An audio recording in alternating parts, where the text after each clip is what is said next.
All right. Happy Friday, everybody. Good to see everybody. You have made my week better since I've been back. Can you hear me okay, Andrea? I know I'm on the road. Okay. So we're going to finish today actually by request by Valerie Randall. Okay. The request was visualize. And I actually really, Valerie, I love this word because if you really look at kind of the definition, it's a form of mental image of like you got to have a mental image.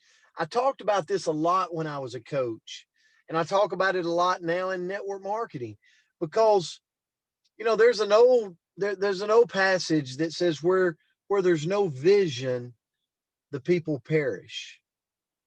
And as individuals going throughout life, in our health, in our relationships, in our business, in making income, in winning games, championships, health goals, whatever it may be, if there's no vision, then over time that dream or that goal will perish. And so that's really, Valerie, what as soon as Myra sent me that, I started thinking about it, and I hope every one of us on this coach's corner, whatever it is, we all want to thrive at something different, you know, and you know what that thing is. And if you go, well, Brent, I really don't know what that thing is. It's what you think about the most. It's what you think about the most. It's what hits your heartstrings the most. It's what keeps you up at night with a nervous belly or making you sick inside when things don't go right.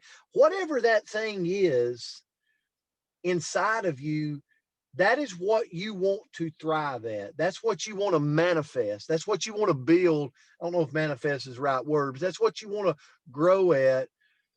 And I challenge you to visually imagine yourself, visualize you succeeding in that area. Okay, whatever that is. Like I used to tell my kids when I coached, you got to visualize a championship. You got to visualize winning. You got to visualize how that game feels to be victorious. You got to visualize that touchdown run. You got to visualize when you're catching a punt. I'm sorry, I'm getting into football, but you got to visualize. If it's baseball or softball, you got to visualize laying down that game-winning bunt. And I would run a scenario to where people would do that because I learned from people that were wisdomatic, and that's what they did. But at the end of the day, whether it's kids or whether it's adults, and whatever it is we want to win at, we've got to have a visualization of what it looks like being victorious, and that will carry us through when the universe attacks us with the peaks and valleys. Because, ladies and gentlemen, the peaks and valleys are going to come. But the vision is what keeps us putting one foot in front of the next. I'm going to leave you with this quote, and I want to turn it to Andrea because she spent some time on this word too.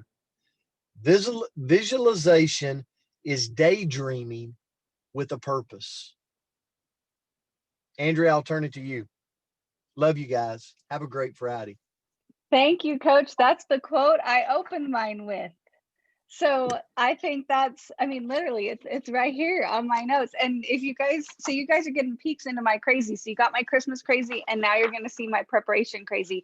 That's just who I am. So, but that was the first quote that I had, and I'll be real quick so we can hand this over to Myra. But what I thought was so powerful around visualization is just how much information there is around there. I'm a little bit of a skeptical human. So I'm like, visualize, like, what's that going to do? But if you look at this, visualization is daydreaming with a purpose, Bo Bennett. When you visualize, then you materialize, Dennis Waitley. You're more productive by doing 15 minutes of visualization than from 16 hours of hard labor, Abraham Hicks. To bring anything into your life, imagine that it's already there, Richard Bach. Visualize what you want to do before you do it. Visualization is so powerful that when you know what you want, you will get it. Like, I mean, there's so much out there. Like, I spent probably too much time. I love this word, Valerie. It was amazing. But really what it brought me to was, I think about Jane, and I don't know if Jane's on here this morning. She might be at school. But I think about Jane, which is one of the ladies on our team, if you guys don't know her. And she had a goal. And so she wrote it out and she looked at it all day and she achieved it last night. And that's all I could think about when I was delving into this. And, you know, it all depends on what you visualize. Ansel Adams, like there's so much. So why? Why does this do something? Right. So when I looked at it, I'm like, why would this even have any power? One, it activates your creative subconscious. So that gets you generating ideas on how you can go get it. So it might not magically land in your lap, but the more you're focusing on these positive things, the more likely it's going to happen in your life. It programs your brain to more readily perceive and recognize the resources, I can't talk, the resources you already have to achieve your dreams, right? And what you need to get in order to achieve them. Activates the law of attraction. And this is what Jane was talking about. But helping you draw on everything that's already in your life and the people and the circumstances, again, to achieve those goals. And then it builds your internal motivation.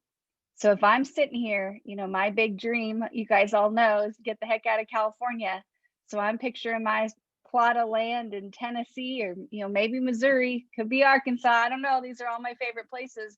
But if I'm picturing it and I'm picturing building my house and what it's going to look like and how many bedrooms in my kitchen, well, that's building that dream, making it more concrete, and I'm more apt to want to fight for it. So that's all I got for today. Thank you so much, Myra. It's all yours. I was chatty. Sorry, folks.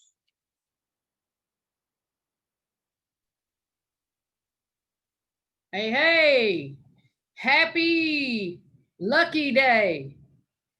I watch a show called Lucky Dog. I just call that Friday the 13th dog. So it's a lucky day for everybody. Again, Val, really great word. I'm so excited to share just a little bit with you, Brent and Andrea. I don't know that I've got as many nuggets as you guys brought to it, but I'm gonna try real hard. You know, visualize, and it's already been hit upon us, to recall or form some kind of a mental image or pictures. And this challenged me because we all think that we have great visualization, and we all do, but most of the time we just don't act upon it. You know, we start out and we get bored with it. So, you know, here's the thing that you got to understand. Our imagination is the most marvelous, miraculous, inconceivably the most powerful force in this entire world. That's a pretty powerful statement, but it's a fact, Jack. The imagination is the mental faculty out of which a vision will arise. You know, visions are pictures that we build in our mind, like Andrea was talking about in her dream home, this vision she has for the home that she's trying to get out of California into. You know, but here's the thing, most people don't use their imagination constructively. Now listen, most of us use our imagination destructively. You ever done that? I have. They imagine that what they don't want. Sometimes we get fixated on things that we don't want, and that becomes our vision and our imagination right there, and that's terrible. You know, we must consciously and deliberately imagine what we do want. Here's what we do. You sit down with paper and pen, write down, you just simply ask yourselves, Myra, what do you really want? There's several things in my life. I'm 59 years old, but man, I'm not even near where I want to be. So I got to sit down. I got to get this, write it down. Then I have to make a written description of what I want in the present tense. Make sense? Writing, here's what writing does. It causes thinking, and thinking creates, guess what? An image. When we get these images going, We're now building a vision in our mind. Hey, it's the visionaries that have changed the world. And think about this. And a visionary figured out a way, even though you could have meetings by teleconference or Zoom, but not being in the same room. That's a visionary. Somebody had that vision. Also, our clothes, our homes, our accessories, things in our home, that is a vision that somebody had. You know, we don't think about it that way, or I don't, but that truly is a vision that somebody had. It's not an accident that you and I both have a fantastic imagination. Everything starts with a vision. Let me give you this example from Van Gogh. I thought it hit the nail on the head. He said, I first have a vision and dream my painting, and then I paint my dream and vision. Let me ask you this question as we wrap up. Where do you want to go? What do you want to accomplish by the end of this year? Start building your vision today. I know I've got a lot of time today, quiet time here in the office, and I'm actually fixing to put some more things down on paper for myself. So thank you, Val, for this word. It's given me an opportunity to have some time for this. I'm going to paint my vision with these words. You know, vision can direct our life if we let it. Use it constructively. See yourself in the picture in your mind achieving that vision. So start now if you haven't. Start visualizing all the things that you can and will accomplish. So on this day, just write 1 or 2 things down. It hasn't got to be a whole project. You've got a vision. Have a positive vision. Paint that vision and visualize it and go get it. Everybody have a great day. Love y'all. Enjoy your day.